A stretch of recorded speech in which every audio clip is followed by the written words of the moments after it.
పూర్తయిన double bedroom ఇండ్లను వెంటనే అర్హులకు పంపిణీ చేయాలి. సిపిఎంఎల్ మాస్ లైన్ రాష్ట్ర నాయకులు పి రామకృష్ణ డిమాండ్ చేశారు.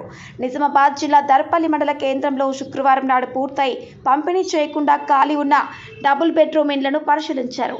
సందర్భంగా ఆయన మాట్లాడుతూ కేసీఆర్ ప్రభుత్వం ఏ పథకాలను కూడా సంపూర్ణంగా పూర్తి చేయలేదు అని, అందులో ముఖ్యంగా డబుల్ బెడ్రూమ్లను ప్రకటించి స్థలం కేటాయించి నిధులు కేటాయించి నిర్మించి కూడా పేదలకు అందించలేదన్నారు. దీనితో పేదల ఇండ్ల నిర్మాణం కళ ఎండమావిగా మారిందని అన్నారు. రాష్ట్ర వ్యాప్తంగా కేసీఆర్ ప్రభుత్వం గొప్పలు చెప్పుకొని డబుల్ బెడ్రూమ్లను పేదలకు పంపిణీ చేయడంలో నిర్లక్ష్యం వహించాయన్నారు. అందుకే ప్రజలు కేసీఆర్ ప్రభుత్వాన్ని ఇంటికి సాగనంపారన్నారు. నివాసానికి ఉపయోగకరంగా ఉన్న డబుల్ బెడ్రూమ్లను కాంగ్రెస్ ప్రభుత్వం ఇప్పటికైనా చిత్తశుద్ధితో అర్హులకు వెంటనే పంపిణీ చేసి పేదవారి ఇంటి కల నెరవేర్చాలని ఆయన డిమాండ్ చేశారు.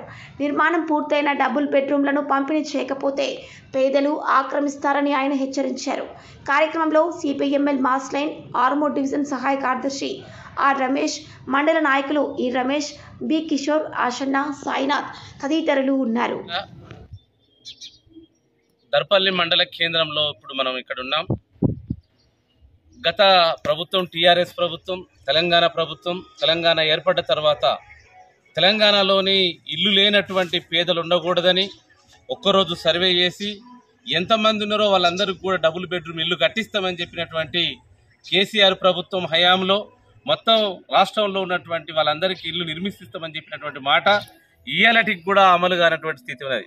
2015లో ఒక్కరోజు సర్వే చేసి ఈ రాష్ట్రంలో 25 లక్షల మందికి ఇల్లు లేవని తేల్చిన తర్వాత 25 లక్షల మంది ఇవాళ 45 లక్షల మంది వరకు పెళ్లిళ్ళు చేసుకొని పిల్లల్ని కానీ అనేక రకాల ఇబ్బందులు పడుతూ సొంత ఇల్లు లేక కిరాయి ఇళ్లలో ఉండలేక చెట్ల కింద ఎక్కడనో భిక్షాటన చేస్తున్నటువంటి స్థితి కూడా ఉన్నది. మనం ఇక్కడ దర్పల్లి మండల కేంద్రంలో ఇక్కడ ఉన్నటువంటి 48 గదులు రెండు డబుల్ బెడ్రూమ్ కు సంబంధించినటువంటి ఇల్లు నిర్మాణం చేసి పిచ్చు మొక్కల నిలయంలో ఈ ప్రాంతం అంతా ఉండిపోయింది. ఇక్కడ అంతా కట్టినటువంటి బిల్డింగ్ అంతా కుష్కించుకుపోయేటటువంటి పరిస్థితిలో ఇక్కడ ఉంది. మరి ఈ ఊర్లో కానీ ఈ గ్రామంలో కానీ పేదలు లేరా? ఇల్లు లేనటువంటి వాళ్ళు లేరా?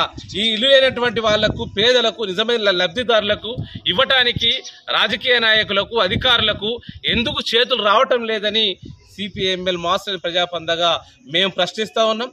ఈ గ్రామంలో వెంటనే 48 ఇళ్లు నిర్మాణం చేసి ఊరికి పడావుగా ఉన్నటువంటి ఇళ్లలో ఇప్పటికే సిపిఎంఎల్ ప్రజాపంద మాస్ లైన్ 120 మందితో ఒక లిస్టు కూడా తయారు చేసింది. అయ్యా, మీరు 120 మందితోని మేము రేపు ఎల్లుండి తర్వాత ఎంఆర్ఓ గారికి లిస్టు ఇవ్వబోతున్నాం. అందరి నిజమైనటువంటి లబ్ధిదారులను ఎంపిక చేసి వాళ్ళందరికీ కూడా ఇల్లు కేటాయించాలని చెప్పేసి మేము ప్రభుత్వాన్ని డిమాండ్ చేస్తున్నాం.